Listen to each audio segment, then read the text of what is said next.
SRK's worst movie. Shahrukh Khan has been going through a rough patch in his career for the past couple of years, with his films failing to create magic at the box office. पहले जैसे अब शाहरुख खान में बात नहीं रही, as के साथ उनको भी रुक जाना चाहिए।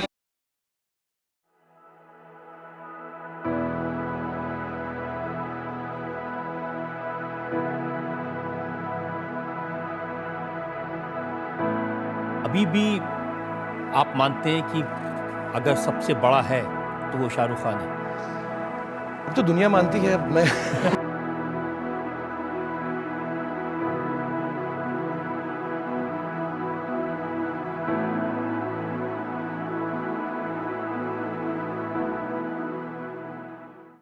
I off the bat want to start by saying that no one, I especially, is claiming that Pathaan is a masterpiece. Hell, it wasn't even intended to be that way, so the internet going in turmoil for a Bollywood movie to do so well and claim that reviewers have called it exceptional as if I want to run a campaign for it to go to the Oscars is just the 0 to 100 reactions you can imagine from the internet. After a 4-year break, Shahrukh Khan delivered a no-nonsense action entertainer, and it delivered in precisely giving the audience what they wanted: entertainment and abandon. Experiencing the movie in a theatre where people visibly hooted, cheered, and even danced to the concluding song is a sight to relish and celebrate. And I'm just not a fan of the people on the internet as a sport wanting to shame people for celebrating such euphoria. Those who have carefully followed the filmography and career of Shahrukh Khan internally know how they were rooting for his powerful comeback. And Pathaan has garnered a box office number unprecedented for an outright Hindi film, delivering a gross worldwide revenue of 106 crores on day one.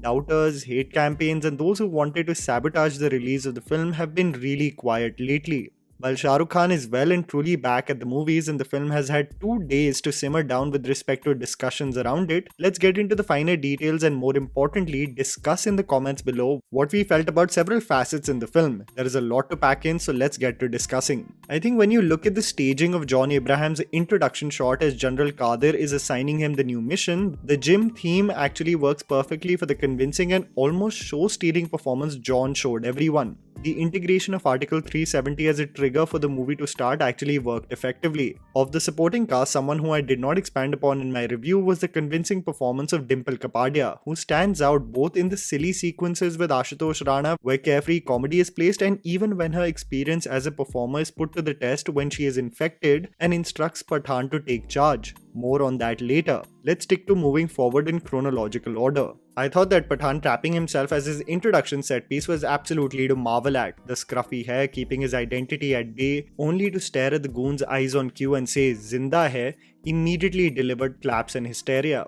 The action set piece, while choreographed brilliantly, especially the POV shot of the shotgun transitioning to Pathaan causing mayhem, but according to me, the great visuals deserved a better background score. The helicopter exit, while gimmicky, did the job of getting the movie going in its high-octane pitch. Kursi ki peti bandh lo, mausam bigadne wala hai was a great elevation moment.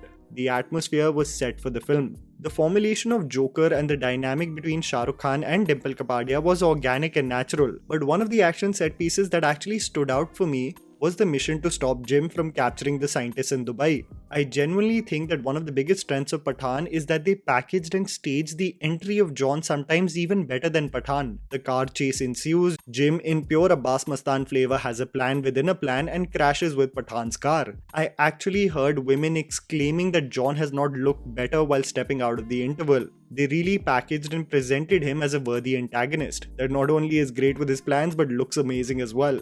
The ease with which he pulls down the rope tying the helicopters was slightly over the top, but the back and forth blows between Pathaan and Jim really made up for an exhilarating set piece. When the mission has failed and Jim has escaped, I think this is where the movie really became compelling, as it explored Jim's origin story. A capable officer who was captured by terrorists and his pregnant wife was killed in front of his eyes as he was tortured. This created a monster out of Jim, essentially becoming Raktabij himself, having no loyalties to any country anymore, simply ruthless and vengeful. People associate it to be troublesome that Jim is an Indian soldier who went rogue against his own country by a contract handed over by a Pakistani general. But the nuance that people forget is that Jim has no loyalties to any country. He was also willing at the drop of a hat to blow up Islamabad if he wanted. As he said, "Mujhe kisi desh se koi diljaspi nahi hai."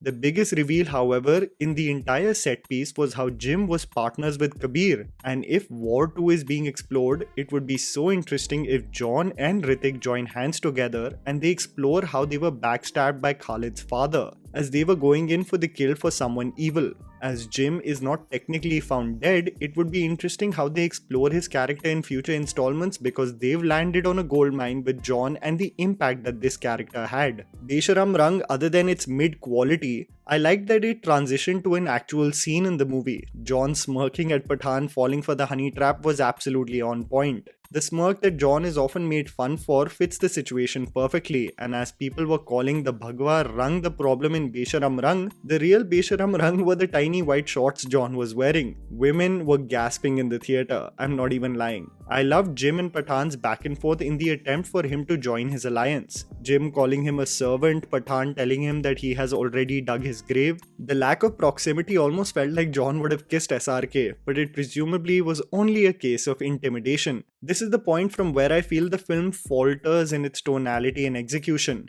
जैसे कहते हैं ना कि momentum सहम सा जाता है. The alliance of SRK and Deepika never really works in the film. In a crossfire, she gets hurt, they have to go for the Rakht Beej in Russia, and the execution of the plan is where the silliness takes over. The comedy is unnecessary, Deepika's flashback doesn't really work, the James Bond route of Deepika being the honey trap for the horny man in charge, Gregory uncle and Karen auntie just don't land as gags. Boobles instead of rubles being offered is just the bottom of the barrel humor. Kiran is also a good callback but ruins the stakes of the matter, and even the addition of drunk pilots aiding the mission was unnecessary. The choreography of the action set piece, which was told to be heavily animated, however, was not all that bad in my opinion. Everyone was up in arms about the identity of Pathaan, his alliance with Afghanistan, as if that should be a problem. The nuance brought in the writing actually makes Pathaan's origin story even more compelling. An orphan who was abandoned in a theatre who does not have a religion only assumed that his country raised him, so he should serve it back. He is a true patriot and an Indian, but upon a mission helping out a village, they give him the title of Pathaan, Hamara Pathaan, a beautiful moment of embracing one another without having context of where you come from or who you pray to. I think the case of backstabbing was imminent and everyone saw it from a mile away. As the second half rolled around the corner, I visibly saw a lukewarm audience around me, almost as if it was unsure about the quality of this film, and I have never seen such an effective and fast turncoat as the second half comes into full gear. Everyone was on the edge of their seats. The single shot of Shahrukh beating the bad guys in the bogie just got the ball rolling, but the thump on the roof, the scarf reveal, the background score of Ek Tha Tiger kicking in, there was pandemonium in the theatres. The style and ease with which Salman executed his entry, and what was even more refreshing is that both Tiger and Pathaan are in on the joke that they are past their prime. They are slightly older and the painkiller is a must at this point. The teamwork to kill the goons, the callback to Pathaan taking out the pin from Mehuna, the frame of them standing back to back with one another, all the memories of Karan Arjun just came rushing to everyone. The combined shot of them with their automatic guns was so iconic, and the dialogue, Bhag Pathaan Bhag, just sealed it. Tiger makes it clear that Pathaan will be joining the party in Tiger 3, and just seeing the reception Pathaan has got, I am sure Tiger 3 is going to be an even more monstrous success. And I actually hope that they think about Salman's film after this, because it's going to be Kisi Ka Bhai Kisi Ki Jaan, and I'm a little wary about that project. Deepika Padukone's conscience kicking in later actually made sense to me, as you again go with the nuanced approach of the portrayal of Pakistanis, a soldier who didn't want to associate with a mission killing civilians, and the fact that General Qadir is the antagonist. Deepika, on the other hand, while being a Pakistani, doesn't support his motive, nullifying the generalized portrayal of a Pakistani being evil and always having it out for Indians. Of the action sequences that commence in the second half after the cameo, I have to say that they did not pack the punch, both from a choreography point of view as well as special effects. The one ice bike chase was good till it was Pathaan chasing Jim, but the moment Deepika came with her ice skates, I won't lie, I did chuckle at the visual. What was refreshing, however, is that in this world of alphas and mass commercial cinema, Shahrukh stays as softy as Pathaan. My man is a simp and has no qualms about it too. Again, coming back to the bike sequence, I think in hindsight, the war bike sequence where they actually shut off a city center was far more effective than this one.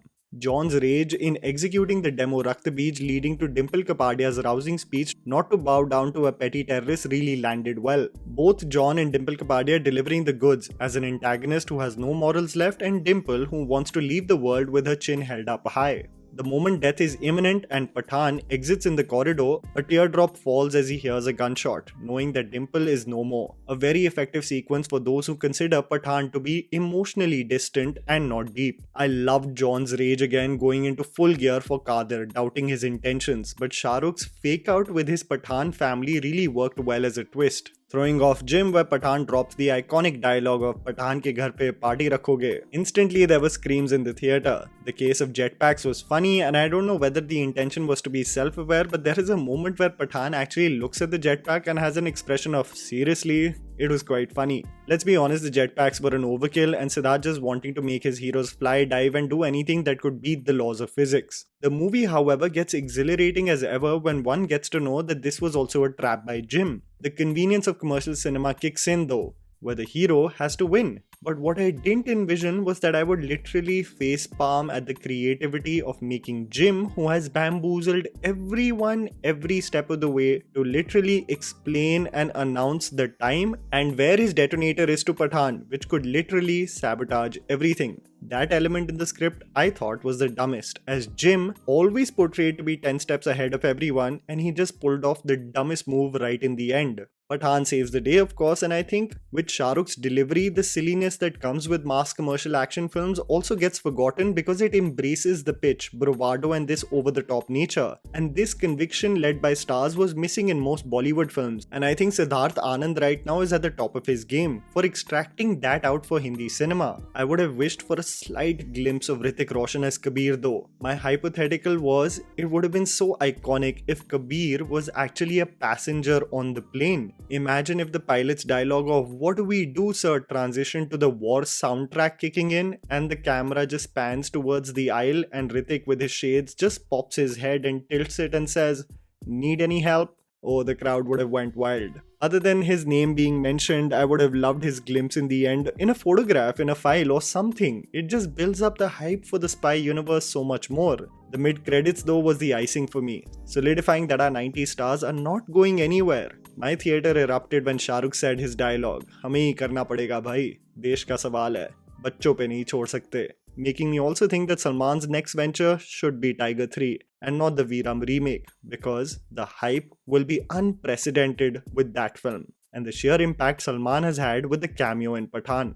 And that was the video, guys. Write down in the comments below your theories, your assessment of the movie. Let's have a full spoiler-filled discussion in the comments below. Please don't forget to follow me on Instagram. The handle's right in front of you. Follow me at JammyPants4. Also, please support us by smashing the like button and subscribing to our channel for weekly content ahead.